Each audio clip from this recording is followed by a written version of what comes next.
اب بھائی پہلے چند باتیں اس حوالے سے سمجھ لیں. سب سے پہلی بات یہ سمجھ لیں، ویسے ماشاءاللہ آپ سارے اہل علم ہیں، مجھے یہ باتیں بتانے کی ضرورت نہیں ہے، لیکن یاد دہانی کے لیے عرض کر رہا ہوں.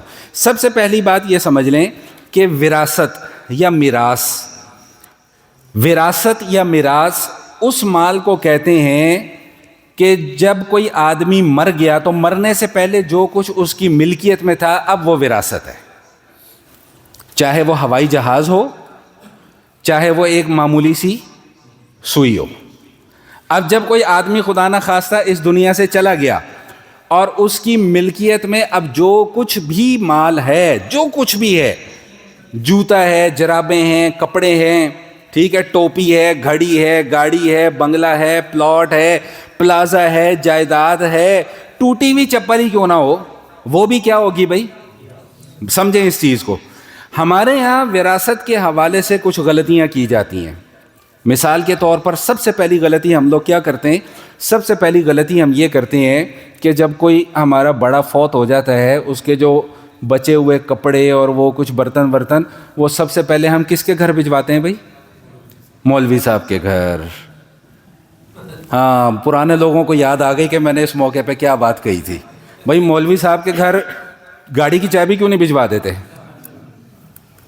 جوتے ہی بھجوانے ہیں، کپڑے بھی تم گاڑی کی چابی بھجواؤ بھائی. تمہارے گھر کے باہر جو GLI کھڑی ہوئی ہے ذرا اس کی چابی مولوی صاحب کو بھی دے دو، کیا فرق پڑ جاتا ہے؟ کوئی اور استعمال کر لے گا تو مولوی صاحب بھی استعمال کر لیں. وہ جو راڈو کی گھڑی تھی وہ کیوں نہیں بھجوائی؟ وہ پھٹے ہوئے کپڑے کیوں مولوی صاحب کے گھر بھجوائے؟ وہ ٹوٹے پھوٹے برتن کیوں مولوی صاحب کے گھر بھجوائے جا رہے ہیں بھائی؟ وہ جو 50,000 کا ڈنر سیٹ رکھا ہوا ہے وہ بھجواؤ نا مولوی صاحب کے گھر. یہ کیا بات ہوئی کہ جب اپنی کھانے کی باری آئی تو سب کچھ اچھا اچھا رکھ لیا، میٹھا میٹھا ہاپ ہاپ، کڑوا کڑوا تھو تھو؟ تو یہ تو کوئی طریقہ نہ ہوا بھائی. تو پہلی غلطی کیا ہے کہ بھائی وہ مولوی صاحب اس مال کے حقدار، وہ وراثت ہے، وہ تمام کے تمام شرکاء کا مشترکہ حصہ ہے. اس میں سے 1 روپیہ بھی کسی ایک کو خرچ کرنے کی بھی اجازت بولے بھائی نہیں ہے. اور اس پر میں نے گزشتہ نشست میں اچھی خاصی تقریر کر دی تھی کہ یہ جو دعوتوں کا اہتمام ہوتا ہے نا کسی کے مرنے کے بعد، نعوذ باللہ، دعوت ہی کہیں گے نا اسے، اور کیا کہیں گے. مجھے وہ اپنے ایک بچپن کا واقعہ یاد آ گیا تھا، میں نے پچھلے جمعے بیان کرنا میں بھول گیا، پھر مجھے یاد آ گیا، میں نے کہا اس جمعے بیان کر دوں. میں نے میری آنکھوں دیکھا یہ واقعہ ہے، آنکھوں دیکھا یہ واقعہ. یہ جس کو ہم ثواب سمجھ رہے ہوتے ہیں نا، میت کے گھر پہ جو پورا کا پورا خاندان اکٹھا ہو گیا اور ہم یہ سمجھ رہے ہوتے ہیں جی ثواب ہو رہا ہے جی میت کو. میں اس کا ایک چشمدید گواہ ہوں ایک واقعے کا، اور آپ حضرات نے بھی ایسے کئی واقعات دیکھے ہوں گے. کوئی بہت چھوٹی عمر تھی میری، کوئی 12-15 سال یا 14 سال. تو ایک کوئی ملنے والے تھے، ان کے یہاں کو فوتگی ہو گئی، تو اگلے دن بالکل اسی طرح جناب وہ ایک دعوت کا اہتمام کیا گیا. اگلے سمجھ رہے تھے جی ایصال ثواب ہو رہا ہے، وہ ایصال ثواب کچھ بھی نہیں تھا. تو وہاں پہ اب جب وہ کھانا تقسیم ہونے لگا تو ایک بابا جی اٹھ کے کھڑے ہو گئے. بھائی میری پنجابی تھوڑی سی کمزور ہے لیکن میں کوشش کرتا ہوں ان کی نقل کرنے کی. اب میری پلیٹ سے بوٹی کیوں نہیں آئی؟ لو بھائی وہ ایسا کوئی زبردست قسم کا وہاں پر پھڈا شروع ہو گیا ایک بابا جی کی وجہ سے کہ میری یہ پلیٹ سے بوٹی کیوں نہیں آئی. خدا کے بندے، ان کا بابا مر گیا، تجھے اپنی بوٹیوں کی فکر پڑی ہوئی ہے. تو یہ حال ہے بھائی ہمارا. تو میں نے گزشتہ نشست میں بھی یہ بات عرض کر دی تھی کہ یہ جو دعوت کا اہتمام ہوتا ہے نا، میت کے پیسوں میں سے ہو رہا ہے، یہ جائز ہے؟ کوئی رتی برابر ثواب نہیں ہوگا، یقین مانیں، مسجد کے ممبر پر بیٹھ کر کہہ رہا ہوں. اور وہ جو مولوی، وہ جو کرائے کا مولوی چند مستنڈے لے کے آتا ہے نا ختم شریف پڑھنے کے لیے کہ جی میں سب کو ایصالے، اس کو تو بالکل بھی نہیں ہوگا. اور جو آپ نے پیسے دیے وہ بھی حرام، وہ بھی حرام.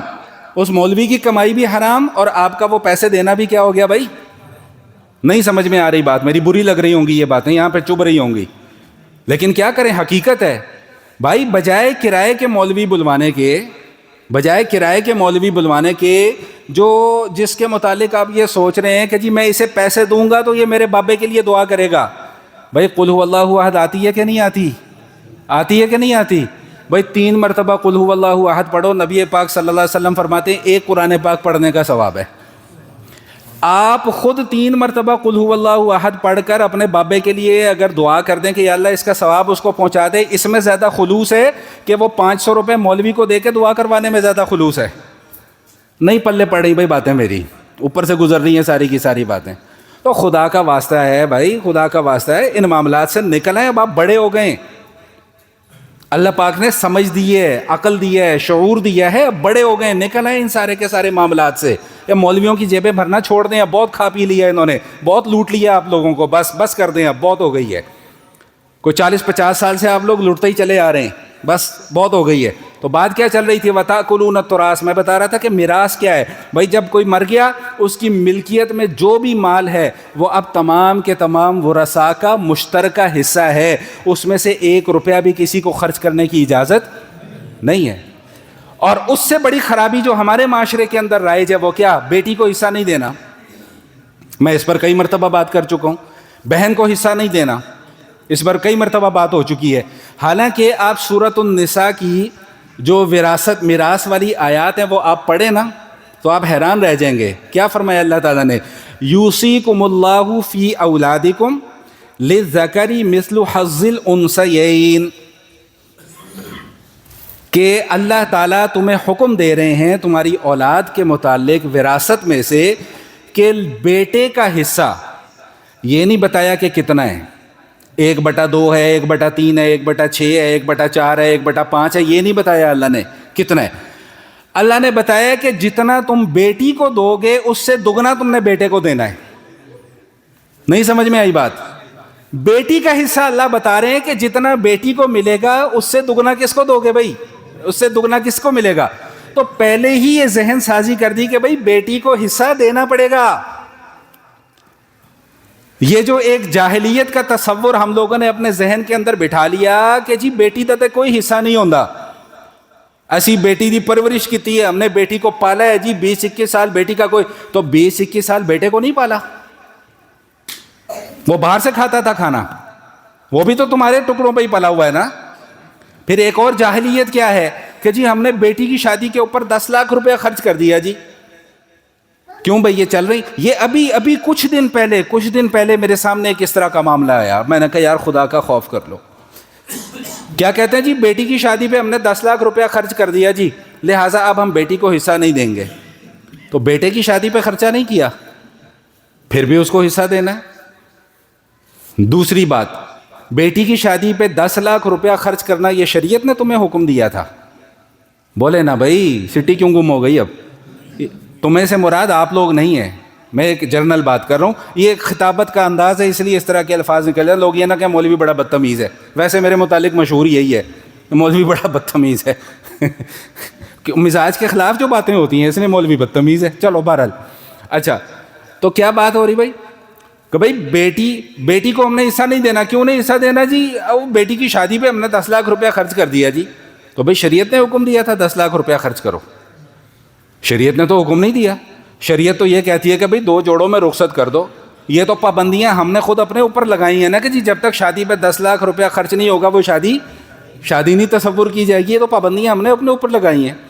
تو تعجب کی بات یہ ہے کہ جو شریعت کا حکم ہے وراثت تقسیم کرنے کا وہ ہم کرتے نہیں، اور جو شریعت کا حکم نہیں ہے اس پر ہم عمل کرتے ہیں اور ہم خود کو بری الذمہ سمجھ بیٹھتے ہیں. یاد رکھیے گا کہ میں نے گزشتہ جمعے بھی یہ بات عرض کر دی تھی کہ وراثت کی تقسیم بالکل اسی طرح فرض ہے جس طرح نماز فرض ہے، جس طرح روزہ فرض ہے، جس طرح زکوٰۃ فرض ہے.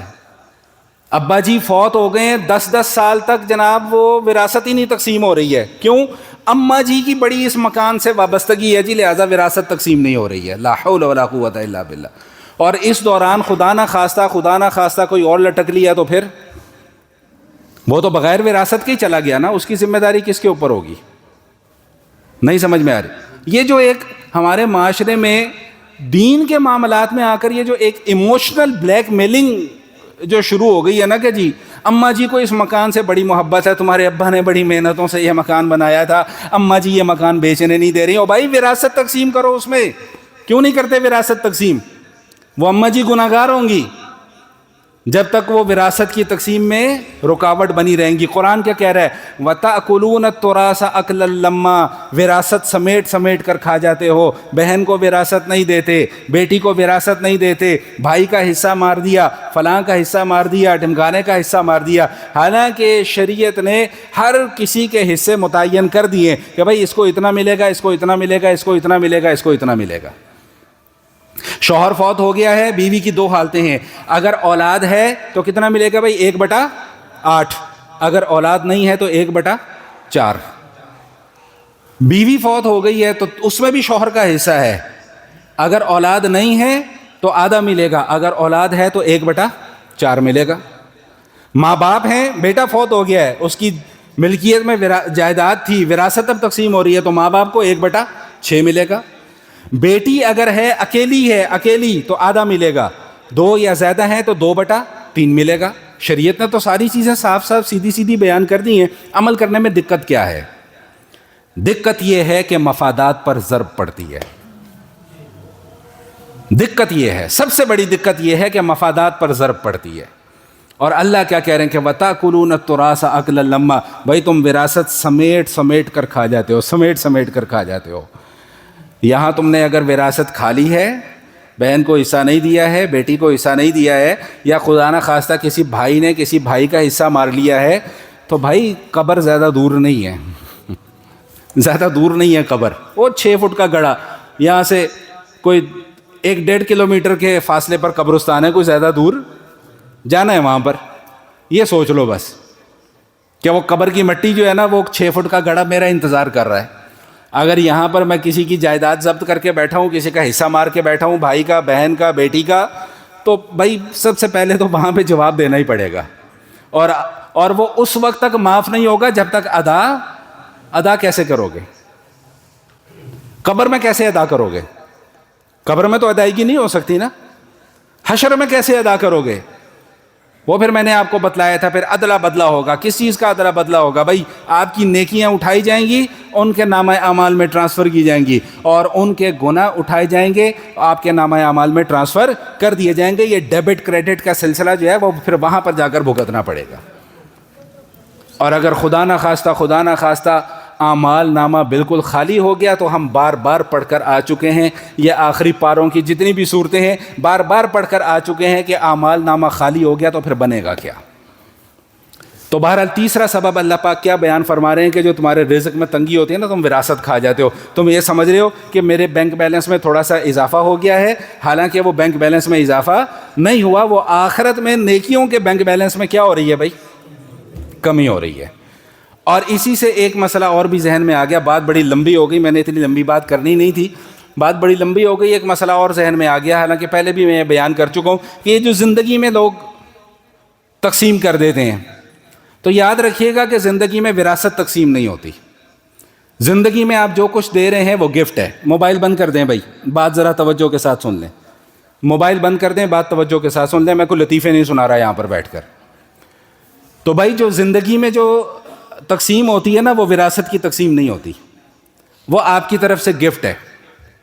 اور جب آپ اپنی اولاد کو اپنی زندگی میں کچھ گفٹ کر رہے ہیں، تو میں نے پہلے بھی یہ مسئلہ عرض کر دیا تھا کہ اس میں خیال اس بات کا رکھنا ہے کہ پھر برابری کی بنیاد پر تقسیم ہوگی، پھر یہ نہیں دیکھا جائے گا کہ بیٹے کو زیادہ دے رہے ہیں اور بیٹی کو، وہاں پہ پھر اب آپ نے دینا ہے تو پھر برابری کی بنیاد پر دینا ہے۔ ایک حدیث سناتا ہوں، پھر بات کو آگے لے کے چلتا ہوں۔ نعمان بن بشیر رضی اللہ تعالیٰ عنہ اپنے بیٹے کو لے کر نبی علیہ الصلوۃ والسلام کی خدمت میں حاضر ہوئے اور آ کر عرض کرنے لگے، یا رسول اللہ، یہ میرا بیٹا ہے، میرا ایک باغ ہے، میں اپنا باغ اس کو گفٹ کرنا چاہتا ہوں، اور میں چاہتا ہوں کہ آپ اس معاملے پر گواہ بن جائیں۔ تو حضور علیہ الصلوۃ والسلام نے فرمایا، تمہاری اور بھی اولاد ہے؟ میں نے کہا جی بالکل ہے۔ فرمایا ان کو بھی دے رہے ہو؟ عرض کیا جی ان کو تو کچھ نہیں دے رہا۔ تو حضور علیہ الصلوۃ والسلام کا جملہ یاد کر لیجئے، فرمایا کہ میں اس ظلم کے معاملے پر گواہ نہیں بنوں گا۔ سمجھ رہے ہیں؟ اپنی زندگی میں اگر اپنی اولاد کو کچھ دے رہے ہیں اور یہ سوچ کر کہ جی یہ میرا بیٹا بڑا مجھے محبوب ہے، لہٰذا میں اس کو دے دوں، بیٹیوں کو فارغ کر دوں، بیٹیاں بعد میں دیکھی جائے گی، تو بھائی یہ ناجائز ہے، یہ آپ ظلم کر رہے ہیں۔ تو بہرحال تیسرا سبب کیا بیان فرمایا کہ وَتَأْكُلُونَ التُّرَاثَ أَكْلًا لَمًّا،